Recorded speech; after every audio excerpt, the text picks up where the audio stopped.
Hello students, मैं CA तकरीम Faridi आपके साथ में आज डिस्कस करूंगा आपका जो जनवरी 2026 में एग्जाम्स है। आज ही आपकी डेट शीट आई है। आपकी डेट शीट के हिसाब से 5 जनवरी 2026 को आपका एफआर का एग्जाम है और गोइंग फॉरवर्ड फिर बाकी एग्जाम्स होंगे। तो आपके पास अराउंड कितने डेज है? आपके पास अराउंड 100 डेज है। आज क्या डेट है? आज है 23 सितंबर। तो आप मान के चलो कि कम से कम आपके पास में 100 डेज है। अब बात ये आती है कि सर 100 डेज में किस तरीके से पढ़ना है, वो चीज हम डिस्कस करेंगे। और ताकि स्टूडेंट्स के साथ में प्रॉब्लम क्या आती है कि टाइम निकलता चला जाता है, उन्हें अप्रोच ही समझ नहीं आती है कि हम किस तरीके से सब्जेक्ट को किस तरीके से अप्रोच करें, कैसे पढ़ें। तो मैं आपके साथ में काफी सारी टेक्निक्स यहाँ पर डिस्कस करूंगा और छोटी सी ये वीडियो रहेगी मैक्सिमम 10 मिनट्स की। तो आप जरूर देखिएगा, यहाँ पर आपको अप्रोच समझ में आएगी कि किस तरीके से आपको अपनी स्टडी को करना चाहिए। तो ज्यादा टाइम ना लगाते हुए जो आपको स्क्रीन पर अपना एक्सेल फाइल का स्क्रीनशॉट दिख रहा है, उस स्क्रीनशॉट पर हम आ जाते हैं। ये मैंने आपके लिए बनाया है और इसमें किस तरीके से हमने रिविजन्स करने हैं, फर्स्ट टाइम कैसे पढ़ना है, सेकंड रिवीजन कैसे करना है, थर्ड कैसे करना है, फोर्थ कैसे करना है, फिफ्थ कैसे करना है। और इनफैक्ट ये पहचानना कि हाँ आपके पास जो अवेलेबल टाइम है उसमें आप कितने रिविजन्स कर सकते हैं और आपको कौन से इन 5 में से कौन से रिवीजन स्किप करने हैं और कौन से रिवीजन एक्चुअल में करने हैं, वो आप अपने सुटेबिलिटी के हिसाब से जज करेंगे कि हाँ आपको कौन सा रिवीजन सूट करता है, कौन सा रिवीजन आपके लिए, कौन से टाइप का रिवीजन आपके लिए इंपॉर्टेंट है जो आपको एनी हाउ करना चाहिए। तो वो आप डिसाइड करेंगे। मैं तो सारी चीजें आपको डिटेल में एक बार ब्रीफ कर देता हूं। तो इसमें आप देख रहे होंगे कि इसमें मैंने आपका एफआर के सब्जेक्ट्स एफआर के हिसाब से आपको लग रहा होगा क्योंकि मैंने यहाँ पर एफआर के इंडेज के नाम लिखे हुए हैं, लेकिन ये एफआर के लिए नहीं है। यही आप फॉर्मेट बेसिकली आप इस पर फोकस करिए। यही फॉर्मेट आप एएफएम में, यही ऑडिट में, डीटी में, आईडीटी में, सब में आप यही यूज कर सकते हैं। ठीक है, तो यहां पर इस चीज पर फोकस ना करते हुए मेरा फोकस रहेगा आपका इस कंटेंट पे। ठीक है, तो चलिए आइए वन बाय वन एक बार डिस्कस कर लेते हैं। अगर आप बिल्कुल फर्स्ट टाइम पढ़ रहे हैं तो डेफिनेटली आपकी क्लासेस हो चुकी होंगी। ठीक है, तो आपको इंश्योर कर लेना है कि आपने अगर क्लासेस ली है तो आपने रेगुलर लेक्चर्स वॉच कर लिए हैं या नहीं कर लिए। उसके बाद में कॉन्सेप्ट्स नोट्स, जिस भी फैकल्टी से आपने जिस भी सब्जेक्ट का क्लासेस परचेज की होंगी तो डेफिनेटली उन्होंने समराइज किया होगा पूरे स्टडी मटेरियल को अपने कॉन्सेप्ट्स नोट्स में। तो आपने चेक कर लेना है कि आपने क्या उनके कॉन्सेप्ट्स नोट्स स्टडी कर लिए अच्छे से। कॉन्सेप्ट्स नोट्स में आपको क्या करना है, आपने कोरिलेट करना है विद द लेक्चर। ठीक है, कोरिलेट करना है आपको लेक्चर से, लेक्चर के साथ में ओनली। ठीक है, कोई बहुत ज्यादा एनालिसिस नहीं करना है, सिर्फ आपको कोरिलेट करना है लेक्चर के साथ में कि हाँ जो लेक्चर में बताया गया था उसके बेसिस पर हमने जो भी स्टडी नोट्स में आपका कॉन्सेप्ट्स नोट्स में दिया हुआ है वो सारी चीजें हमारी कवर हो रही है। उसके बाद में फिर आपने चेक करना है कि क्या आपने क्वेश्चन बैंक से क्वेश्चंस कर लिए। ठीक है, जो भी आपका क्लास वर्क है, जो भी आपका होमवर्क है, क्या वो आपने कर लिया है। ये हम बात करें जब आप बिल्कुल फर्स्ट टाइम पढ़ते हैं तो डेफिनेटली ये चीज आप कर चुके होंगे, लेकिन फिर भी मैंने आपको पूरा स्टेप वाइज बता रहा हूं तो ये सारी चीजें हमने देखनी है एक बार क्वेश्चंस करने के बाद में और एक बार क्लासेस देखने के बाद में। ठीक है, अब आपका आता है रिवीजन 1। रिवीजन के लिए पहले एक बार रिवीजन होना जरूरी है ना, उसके बाद ही तो रिवीजन करोगे आप। तो अब रिवीजन में क्या करना है? पहला रिवीजन देखो, पहले रिवीजन में आपको क्या करना है, इन डेप्थ कॉन्सेप्ट का एनालिसिस करना है। एक एक कॉन्सेप्ट को उठाना है, एक एक कॉन्सेप्ट को एनालाइज करना है कि भाई ये कॉन्सेप्ट क्या कहता है, इस कॉन्सेप्ट में क्या इफ एंड बट्स हैं, क्या दाएं बाएं की चीजें हैं, उन सब चीजों को आपको अच्छे से एनालाइज करना है। ठीक है, और आपको हैंड रिटन बाय हैंड आपको जितने भी बिग क्वेश्चंस हैं वो सारे बाय हैंड आपको करके देखने हैं। ये मैं सिर्फ एफआर की बात नहीं कर रहा, ये मैं हर सब्जेक्ट की बात कर रहा हूं। आपको क्या करना है, इन डेप्थ कॉन्सेप्ट्स का एनालिसिस करना है। और पहले रिवीजन में क्लास, जब आपने क्लास ली थी तब तो आपने जितने भी क्वेश्चन थे, छोटा था बड़ा था, सारे के सारे क्वेश्चंस आपने बाय हैंड एक बार करके जरूर देखे हो। रिवीजन 1 में क्या करना है, सिर्फ बड़े बड़े क्वेश्चन जो है आपने वो आपने बाय हैंड करने हैं और जो आपके स्मॉल क्वेश्चन हैं वो आपको बस ओरली कर लेने हैं। ओरली करने का तरीका क्या होना चाहिए सर? ओरली करने का तरीका ये होना चाहिए कि आप क्वेश्चन को पढ़ेंगे, क्वेश्चन को पढ़ने के बाद में जो भी मान लो एफआर का क्वेश्चन है या डीटी का क्वेश्चन है, जो भी आइटम्स उसमें रेलिवेंट आइटम्स आ रही होंगी उनका ट्रीटमेंट क्या होना चाहिए एज पर रेस्पेक्टिव कॉन्सेप्ट। वो ट्रीटमेंट आपको देख लेना है कि अच्छा ये ट्रीटमेंट होना चाहिए। उसके बाद में आप आंसर में देख लो कि क्या जो आपने ट्रीटमेंट सोचा था क्या वही ट्रीटमेंट आ रहा है। अगर वो आ रहा है तो इट इज ओके। वहां पर आपको ना कैलकुलेशंस चेक नहीं करनी है कि इसमें ये जोड़े तो क्या यही आएगा, इसमें ये घटाए तो क्या यही आएगा, नहीं वो चीज चेक नहीं करनी है। वो तो कैलकुलेशन है ना, वो तो आप कर ही लोगे। ठीक है, आपको चेक क्या करना है कि आप कॉन्सेप्ट सही अप्लाई कर रहे हो या नहीं कर रहे। ठीक है, तो वो चीज आपको चेक कर लेनी है। फिर इस तरीके से आपको सारे सब्जेक्ट के फर्स्ट रिवीजन करना है। फिर सेकंड रिवीजन जब आप करेंगे तो सेकंड रिवीजन में आपको क्या करना है, इन डेप्थ कॉन्सेप्ट की स्टडी करनी है, कॉन्सेप्ट की स्टडी करनी है इन डेप्थ। अब देखो पहले मैंने कहा था एनालिसिस करना है, फर्स्ट रिवीजन में इन डेप्थ कॉन्सेप्ट का एनालिसिस करना है, लेकिन सेकंड रिवीजन में आपको क्या करना है, इन डेप्थ कॉन्सेप्ट की स्टडी करनी है। अब एनालिसिस करना नहीं है आपको, एनालिसिस आप एक बार कर चुके बहुत है, अब बस आपको इन डेप्थ स्टडी करनी है कॉन्सेप्ट की, और सारे क्वेश्चंस करने हैं ओरली। अब आपने क्या करा, बिग क्वेश्चन बाय हैंड कर लिए थे, सारे क्वेश्चन पहली बार जब पढ़ा था, ओरिजिनली स्टडी किया था, तब आपने सारे क्वेश्चंस कर लिए थे।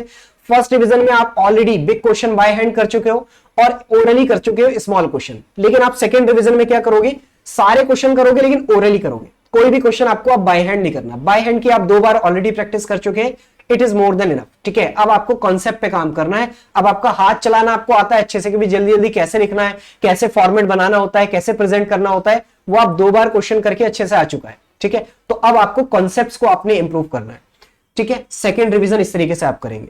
थर्ड रिवीजन पे जब आप आएंगे तो थर्ड रिवीजन आपको कैसे करनी है, इन डेप्थ कॉन्सेप्ट की स्टडी करनी है, और अब सिर्फ बिग क्वेश्चन करने हैं ओरली। अब क्वेश्चन बिग करने हैं ओरली, अब छोटे छोटे क्वेश्चंस करने की जरूरत नहीं है।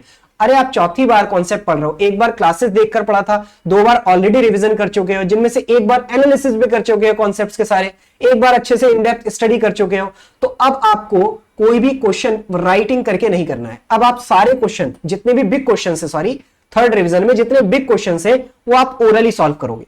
ठीक है, उसको आपको किसी भी स्मॉल क्वेश्चंस को आप करने की जरूरत नहीं है। स्मॉल क्वेश्चंस क्योंकि आपका स्ट्रॉन्ग कॉन्सेप्ट इतने ज्यादा स्ट्रॉन्ग हो चुके हैं, अब आपको छोटे छोटे क्वेश्चंस जो क्वेश्चन बैंक में है या एसटीडी मटेरियल में, वो आपको सॉल्व करने की जरूरत नहीं पड़ेगी। वो तो कभी भी आ जाए एग्जाम में, आप आराम से कर दोगे, आपको प्रॉब्लम नहीं आनी है फॉर श्योर। ठीक है, फिर आप आएंगे फोर्थ रिवीजन पे। फोर्थ रिवीजन आपको कैसे करना है, फोर्थ रिवीजन में आपको करना है इन डेप्थ कॉन्सेप्ट स्टडी और एब्जॉर्प्शन ऑफ कॉन्सेप्ट। अब आपको क्वेश्चंस नहीं देखने, फोर्थ रिवीजन में आपका क्या रहेगा फोकस, कॉन्सेप्ट को एब्जॉर्ब करने में, कि जो जो कॉन्सेप्ट्स आपके नहीं समझ में आए होंगे उनका अब आप एब्जॉर्प्शन स्टार्ट करोगे, कि हाँ ठीक है इसके पीछे का मुझे दाएं बाएं समझ नहीं आ रहा, लेकिन हाँ इस तरीके से है तो ऐसे चलेगा, कॉन्सेप्ट ये कहता है तो इस तरीके से कैलकुलेशंस होंगी, दैट्स इट। ठीक है, अब आपको इन डेप्थ कॉन्सेप्ट की स्टडी करनी है और एब्जॉर्प्शन करना है कॉन्सेप्ट का। अब आपको फोर्थ रिवीजन में आपको बिग क्वेश्चन ओरली करने की भी जरूरत नहीं है, क्योंकि आप बिग क्वेश्चंस भी ऑलरेडी रिटर्न में भी कर चुके हैं, ओरली भी कर चुके हैं, क्वेश्चन तो आपको सारे आते ही है ना। हाँ कोई न्यू क्वेश्चन आया है इन बिटवीन, आपका फर्स्ट रिवीजन सेकंड रिवीजन के बाद थर्ड रिवीजन और फोर्थ रिवीजन के बीच में अगर कोई न्यू क्वेश्चन इंस्टीट्यूट का आया है कोई ऐसा इस बीच में, तो आप वो क्वेश्चन आप कर सकते हैं, वो भी अगर बिल्कुल ही अलग क्वेश्चन है तो। अदरवाइज आपको फोर्थ रिवीजन में क्वेश्चंस करने की जरूरत नहीं है, कॉन्सेप्ट को आप इन डेप्थ स्टडी करेंगे, दैट्स ओके। उसके बाद में पांचवें रिवीजन पर जब आप आएंगे, अब आप क्या करेंगे, अब आप इन शॉर्ट कॉन्सेप्ट की स्टडी करनी है। अब आपको इन डेप्थ कॉन्सेप्ट की स्टडी नहीं करनी है, आप 4 बार इन डेप्थ कॉन्सेप्ट की स्टडी कर चुके हैं, अब आपको कॉन्सेप्ट आपके ब्लड में आ चुके हैं। जब आप 4 बार कॉन्सेप्ट की स्टडी अच्छे से इन डेप्थ कर चुके हैं, अब ब्लड में आपके कॉन्सेप्ट सारे हैं, तो आपको क्या करना है, इन शॉर्ट कॉन्सेप्ट की स्टडी करनी है। इन शॉर्ट कॉन्सेप्ट की स्टडी सर कैसे करेंगे, उसके लिए मैंने लिखा है, आप करेंगे रीड करेंगे आप heading of topic and try to recall the content. 4 बार आप पढ़ चुके हैं ऑलरेडी, ठीक है, तो मुझे नहीं लगता कि अब आपको कंटेंट देखने की जरूरत है। अब आप सिर्फ जो है क्या करेंगे, अब आप सिर्फ जो है कॉन्सेप्ट की हेडिंग पढ़ेंगे कि साहब ये कॉन्सेप्ट है, इसकी हेडिंग ये है। फॉर एग्जांपल मैंने आपको बात करी, फॉर एग्जांपल मान लो इंडेक्स 16 का ले लेते हैं। इंडेक्स 16 में फॉर एग्जांपल आपने कहा कि सर हमारा जब डीकमिशनिंग की लायबिलिटी आती है हमारी, तो उसका इंपैक्ट क्या आता है प्रॉपर्टी प्लांट एंड इक्विपमेंट की अकाउंटिंग पर। अब ये हेडिंग है कि डीकमिशनिंग लायबिलिटी। अब डीकमिशनिंग लायबिलिटी का दाएं बाएं ऊपर नीचे जो भी चीजें हैं, जो भी जर्नल एंट्रीज पास करते हैं, जो भी कॉन्सेप्ट है, वो सब आपको रिकॉल करने की कोशिश करनी है कि हाँ ऐसा होता है तो इस तरीके से करते हैं, ऐसा होता है तो ट्रीटमेंट इंडेक्स ये बताता है। अब आपको रिकॉल करना है। रिकॉल करने में आपको अगर कुछ प्रॉब्लम आ रही है कि हाँ मान लो आप कॉन्सेप्ट में 10 चीजें हैं, मैं ये कहता हूं कि आप 5th रिवीजन में आराम से 10 में से 8 बातें तो रिकॉल कर पाएंगे। 2 बातें अगर आप रिकॉल नहीं कर पा रहे हैं, मिस हो रही हैं, तो एक बार वो 2 बातें आप क्या करेंगे, कॉन्सेप्ट से देख लेंगे। ठीक है, तो उससे आपका कॉन्सेप्ट और स्ट्रांग हो जाएगा। अब 5 रिवीजन के अलावा मुझे तो नहीं लगता कि 5 से ज्यादा रिवीजन कोई कर सकता है। ठीक है, उसके बाद में आप रिवीजन करेंगे लास्ट मोमेंट 1.5 डेज में। अब बात आती है कि सर पहले तो सारा पढ़ लिया, लेकिन 1.5 डेज में कैसे करें। 1.5 डेज में समझ नहीं आता कि 1.5 दिन में इतना बड़ा सिलेबस कैसे कंप्लीट करें। ठीक है, पहले तो टाइम तक कर लिया था, लेकिन अब 1.5 दिन बचा है, तो कैसे हम सिलेबस को कंप्लीट करें। तो मैंने आपसे बोला कि आप यहां भी क्या करेंगे, आप एब्जॉर्ब करेंगे कॉम्प्लेक्स टॉपिक। जितने भी कॉम्प्लेक्स टॉपिक हैं जो आपके नहीं समझ में आए होंगे, आफ्टर 5 रिवीजन, 5 रिवीजन करने के बाद भी अगर कुछ कॉन्सेप्ट्स ऐसे बचे हैं, कॉम्प्लेक्स टॉपिक्स ऐसे बचे जो आपके समझ नहीं आए, ठीक है, तो उनको आप एब्जॉर्ब करेंगे कि भाई ये चीज ऐसे होगी, ठीक है। Don't try to learn new thing. आप 1.5 दिन में कोई भी नई चीज पढ़ने की कोशिश मत करना। नई चीज जैसी आप पढ़ोगे तो आपका हो सकता है कि वो आपका टाइम बहुत ज्यादा लग जाए उसमें, कि आप उसको क्रैक ही ना कर पाओ नई चीज पढ़ने के चक्कर में। आप जो ऑलरेडी पढ़ सकते थे 1.5 दिन में, जो आपको आता था उसको रिकॉल कर कर आप जो है अपने आप को और इंप्रूव कर सकते थे, उस चीज से आप रह जाओगे पीछे। तो आप कोई भी नई चीज पढ़ने का ट्राई मत करो 1.5 दिन में। जो आता है बस उसी को आप और स्ट्रॉन्ग करो, ठीक है। जो चीज आपको 5 बार रिवीजन करने पर भी मान लो एक टॉपिक नहीं आ पाया, आपको नहीं पता लग पाया, फॉर एग्जांपल कि भाई साहब बोरोइंग कॉस्ट में, कैपिटलाइजेशन में, डिनोमिनेटर में क्या लेंगे, किस तरीके से प्रोपोर्शनेट करेंगे, वो चीज नहीं समझ में आ पा रही, तो कोई बात नहीं ना, 5 में नहीं आ पाई, अब 1.5 दिन में क्या आएगी, और उसके पीछे मत भागो, ठीक है, उसको छोड़ दो। 100 आउट ऑफ 100 नहीं लाने, आपको 100 में से आपके 60, 70, 80 भी आ जाए तो it is more than enough. 2, 4, 5, 10 number का छूट जाए कोई दिक्कत नहीं है, ठीक है। लेकिन अगर आप उस छोटे से टॉपिक पे भागोगे जो आपके 5 बार में भी समझ में नहीं आया, तो वो आपका हो सकता है कि बहुत ड्रास्टिकली आपको नुकसान पहुंचा दे। उसके बाद में हां, आपको बिग क्वेश्चन करने हैं, ठीक है। बड़े बड़े क्वेश्चन जो है वो आपको ओरली करने हैं 1.5 दिन में। एक बार जरूर देखना, बिग क्वेश्चन करने का पर्पस आपका कॉन्सेप्ट स्ट्रॉन्ग करना नहीं होगा, वो तो आप 5 रिवीजन में कर चुके हो।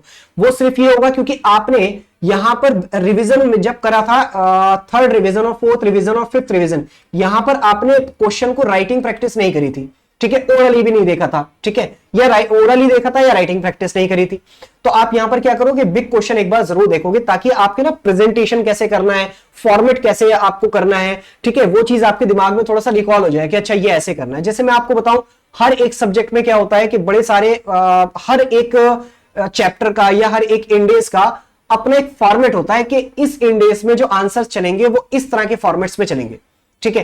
तो वो फॉर्मेट्स आपके दिमाग में एक बार थोड़े से रिकॉल हो जाए कि अच्छा ये क्वेश्चन आएगा, लीजिस का क्वेश्चन आएगा, तो पहले ये कैलकुलेट करना है, देन फिर ये कैलकुलेट करना है, उसके बाद में आरओई सेट निकालना है, फिर लीज लायबिलिटी निकालना है, तो वो चीज आपको क्लियर होनी चाहिए, ठीक है। तो उसके लिए, उस पर्पज से आप क्या करोगे, एक बार बिग क्वेश्चंस देख लोगे, ठीक है। अपने आप को सेल्फ रेटिंग देनी है हर एक इंडेस में या हर एक टॉपिक में, कि आप 1 रेटिंग दे रहे हो या 5 रेटिंग दे रहे हो, ठीक है। तो उससे आपका थोड़ा सा ना क्या होगा, कॉन्सेप्ट कॉन्फिडेंस एक बूस्ट होगा कि हाँ ठीक है, मेरे इतने टॉपिक्स में से इतने टॉपिक में मैंने अपने आप को 5 रेटिंग दी है, ठीक है। तो इस तरीके से आपको अपनी रेटिंग भी देनी है। इसके बाद में मैंने लास्ट वाला कॉलम लिखा हुआ है आपका doubts to discuss, topic name या क्वेश्चन नंबर, ठीक है। यहां पर आपको क्या करना है, मान लो फॉर एग्जांपल इंडेस 36 है, इंडेस 36 के आगे मैंने बोला यहां पर आप मेंशन करोगे अपनी understanding with such question topic. कोई समझ नहीं आया तो वहां पर वो क्वेश्चन या वो कॉन्सेप्ट क्यों समझ नहीं आया, उसमें आपकी अंडरस्टैंडिंग क्या है, वो आप यहां पर लिख दोगे, ठीक है। अगर आपको ड्यूरिंग द रिवीजन 1, 2, 3, 4, 5 में आपको कुछ भी समझ नहीं आया, तो वो चीज आप यहां पर मेंशन करोगे कि भाई ये कॉन्सेप्ट मुझे समझ नहीं आया, मेरे हिसाब से तो ऐसा होना चाहिए, मेरी अंडरस्टैंडिंग तो ये बन रही है, लेकिन आंसर में कुछ और ही दे रखा है, तो वो अंडरस्टैंडिंग आप लिखोगे। उससे सब होगा क्या, उससे ये होगा कि बाद में पता है क्या होता है, आप अपनी आंसर शीट, आप अपना क्वेश्चन बैंक में ना कट लगा देते हैं। फॉर एग्जांपल क्वेश्चन नंबर 40 पे आपने कट लगा रखा है। कट का मतलब क्या होता है, ये क्वेश्चन आपसे हो नहीं पाया होगा रिवीजन 1 में, जब तक रिवीजन 2 आपने स्टार्ट किया तो आप ये भूल चुके हैं कि इसमें आपको क्या समझ नहीं आया था, क्वेश्चन नंबर 40 में आपको समझ में क्या नहीं आया था, क्यों आपने कट लगाया था, वो भूल चुके होंगे, ठीक है। तो आपको वो चीज यहां लिखनी पड़ेगी ना कि भाई इसमें मुझे ये समझ नहीं आया था, ताकि आप जब देखो कट लगा हुआ है तो आपको इस शीट में दिख जाए कि अच्छा मुझे ये समझ नहीं आया था, ताकि वो आपको पता हो ना कि हाँ ये नहीं आता मुझे, और ये आता है, ये इतना नहीं आता है, तो वो चीज क्लियर होनी चाहिए। तो इसलिए आपको n नंबर कॉलम, ये डाउट्स टू डिस्कस वाला, ये जरूर फिलअप करना है हर एक इंडेस में। जो भी चीजें आपको नहीं समझ में आ रही, अपनी लैंग्वेज में लिखो, इंग्लिश में लिखो, हिंदी में लिखो, इंग्लिश में लिखो, मिक्स करके लिखो, लेकिन लिखना जरूर, इससे आपको बहुत हेल्प मिलेगी, ठीक है। तो ये बेसिकली शीट थी जिसमें मैंने आपको बताया कि किस तरीके से अपने को रिवीजन प्लान करना है। अब बात आती है कि सर हमारे इतने सारे सब्जेक्ट हैं और 100 दिन बचे हैं, तो डेफिनेटली ये तो प्रैक्टिकली इंपॉसिबल लगती है जो आप कह रहे हो चीजें। हम इस 100 दिन में इतना सारा कुछ कैसे कर सकते हैं, आप इतनी सारी चीजें बोल रहे हो, एनालिसिस करना है, ये करना है, वो करना है। मैं आपसे ये कह रहा हूं कि आप आज की डेट में 0 पे थोड़ी बैठे हो कि आपको कुछ नहीं आता, आपको बहुत कुछ आता है। अब आप ये देखो कि इनमें से कौन सा नंबर ऑफ रिवीजन आप स्किप कर सकते हो। अगर आपको लगता है कि आप ऑलरेडी इन डेप्थ कॉन्सेप्ट का एनालिसिस कर चुके हो और बिग क्वेश्चंस ओरली कर चुके हो और स्मॉल क्वेश्चंस आप बिग क्वेश्चंस राइटिंग से कर चुके हो, स्मॉल क्वेश्चंस ओरली कर चुके हो। तो मैंने आपसे कहा रिवीजन 1 आप ऑलरेडी कर चुके हो, रिवीजन 1 को आप स्किप कर दो, ठीक है। फिर आप रिवीजन 2 से स्टार्ट करो। अगर आपको लगता है कि हाँ रिवीजन 2 भी मैंने करी हुई है, कि एक बार मैंने सारे क्वेश्चंस ओरली भी किए हुए, तो इसका मतलब आपने रिवीजन 2 भी कर दी है। फिर आप देखो क्या रिवीजन 3 वाली जो चीजें हैं वो आप कर सकते हो। हाँ सर रिवीजन 3 वाली हम चीजें जो है वो कर सकते हैं, तो ठीक है ना, रिवीजन 3 से स्टार्ट करो। तो मैं ये कहता हूं कि किसी सब्जेक्ट में हो सकता है आपको लगे नहीं पांचों रिवीजन करने हैं, पांचों वैरायटी के रिवीजन करने हैं, मतलब रिवीजन की वैरायटी बताई है मैंने बेसिकली, ठीक है। कि हर रिवीजन में ऐसा नहीं है ना कि बिल्कुल कॉपी पेस्ट जो पहले रिवीजन में जैसा अप्रोच था वैसे ही सेकंड रिवीजन में करेंगे, वैसे ही थर्ड में करेंगे, ऐसा नहीं होगा। इतना टाइम नहीं है आपके पास में। हर बार आपने देखा कि मैंने हर एक रिवीजन में कुछ कट शॉर्ट करता चला गया।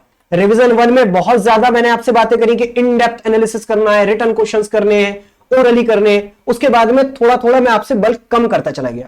तो आपको हर सब्जेक्ट में देखना है कि आपको कौन सा रिवीजन सूट करता है। हो सकता है आप रिवीजन 1 करो लेकिन रिवीजन 2, 3, 4 आप स्किप कर दो और रिवीजन 5 कर लो। ये आपके शेड्यूल के हिसाब से डिपेंड करता है कि आपका शेड्यूल क्या कहता है।